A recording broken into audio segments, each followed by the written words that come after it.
ধ্যানমূলং গুরুমূর্তি পূজামূলং গুরুপদম মন্ত্রমূলং গুরুবাক্যং মোক্ষমূলং গুরুকৃপা।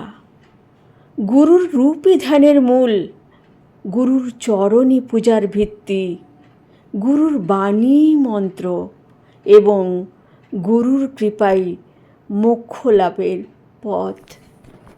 আজ আষাঢ় মাসের সেই পূর্ণিমা, যাকে গুরু পূর্ণিমা নামে আমরা জানি। এই গুরু শব্দের অর্থই বা কী এবং কার নামে এই দিনটি উদযাপিত হয়? গুরু শব্দটির গু হল অন্ধকার বা অজ্ঞতা, রু অর্থাৎ দূর করা। অন্ধকার বা অজ্ঞতা থেকে যিনি আলোর পথে নিয়ে আসেন তিনিই গুরু।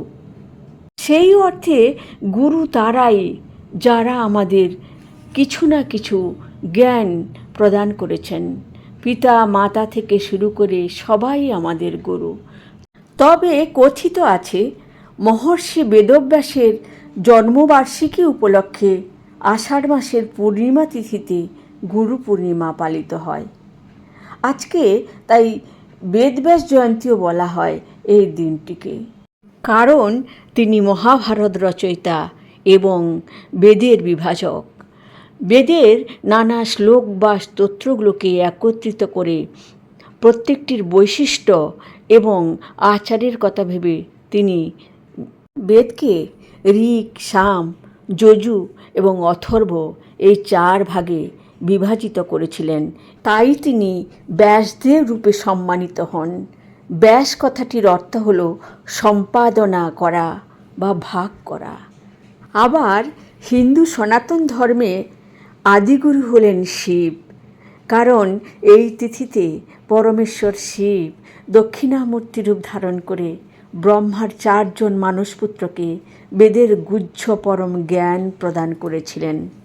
আবার এও বলা হয়, এই পূর্ণিমা তিথিতে আদিযোগী শিব সপ্তর্ষিদের, সপ্ত ঋষিকে প্রথম আধ্যাত্মিক জ্ঞান দান করে আদিগুরু হয়ে ওঠেন। কবে থেকে আমরা এটিকে বিশেষভাবে পালন করা শুরু করি? আবার শোনা যায় মহাত্মা গান্ধী তার আধ্যাত্মিক গুরু শ্রীমৎ রাজচন্দ্রের প্রতি শ্রদ্ধা জানিয়ে উৎসবটিকে পুনরুজ্জীবিত করেছিলেন। ভারত, নেপাল, ভুটানের হিন্দু, জৈন ও বৌদ্ধ ধর্মাবলম্বীদের কাছে এই দিনটি পৃথক পৃথক মাহাত্ম্য নিয়ে আসে। শোনা যায় গৌতম বুদ্ধ বুদ্ধত্ব লাভের পর বোধিবৃক্ষের নিচ থেকে চলে আসেন সারনাথের উদ্দেশ্যে। সেখানে তিনি তার 5 পুরনো সঙ্গীকে প্রথম তার বাণী প্রদান করেন, কারণ তিনি মনে করেছিলেন তার এই 5 জন শিষ্যই আত্মস্থ করতে পারবেন তার সেই বাণী, এবং তারা পরবর্তীকালে বুদ্ধত্ব প্রাপ্তি লাভ ঘটেছিল তাদের। এই দিনে তারা বিপাসনা পদ্ধতির মাধ্যমে সাধনা শুরু করেন গুরুর নির্দেশে। জৈন ধর্মাবলম্বীদের কাছে এবং নেপালেও এই পূর্ণিমাটি শিক্ষক দিবস হিসাবে উদযাপিত হয়, এবং নেপালে তৃণগুহ পূর্ণিমা নামে এই দিনটি উদযাপিত হয় খুব ধুমধাম করে এবং যেটিকে শিক্ষক দিবসের নামান্তর বলেই মনে করা হয়। এবং এই দিবস উদযাপনের কোনো বিশেষ নিয়ম নেই। নানা রকম খাওয়া দাওয়া এবং গুরুকে শ্রদ্ধা জ্ঞাপন এবং গুরুর শিষ্যকে আশীর্বাদের মাধ্যমে এই দিনটি উদযাপিত হয়। ভারতবর্ষে এখন দেখা যায় যে বিভিন্ন স্কুল, কলেজ, বিশ্ববিদ্যালয়ে শিক্ষার্থীরা শিক্ষকদের ধন্যবাদ জানায় এবং অতীতের পণ্ডিতদের স্মরণ করেন, এবং শিক্ষকরাও তাদের ছাত্রদের আশীর্বাদ করেন।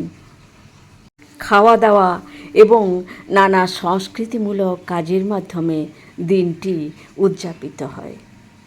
সংক্ষেপে বলা যেতে পারে যে 5 সেপ্টেম্বর শিক্ষক দিবস উদযাপনের আগে এই গুরু পূর্ণিমা হল ভারতীয় শিক্ষক দিবস উদযাপনের একটি ঐতিহ্যবাহী উপায়। তাই এই গুরু পূর্ণিমা আমাদের সকলের কাছে অত্যন্ত গুরুত্বপূর্ণ, তাৎপর্যপূর্ণ এবং আমরা যেন গুরু শিষ্যের এই পরম্পরা মনে রাখি এবং গুরুর প্রতি শ্রদ্ধাবান হই।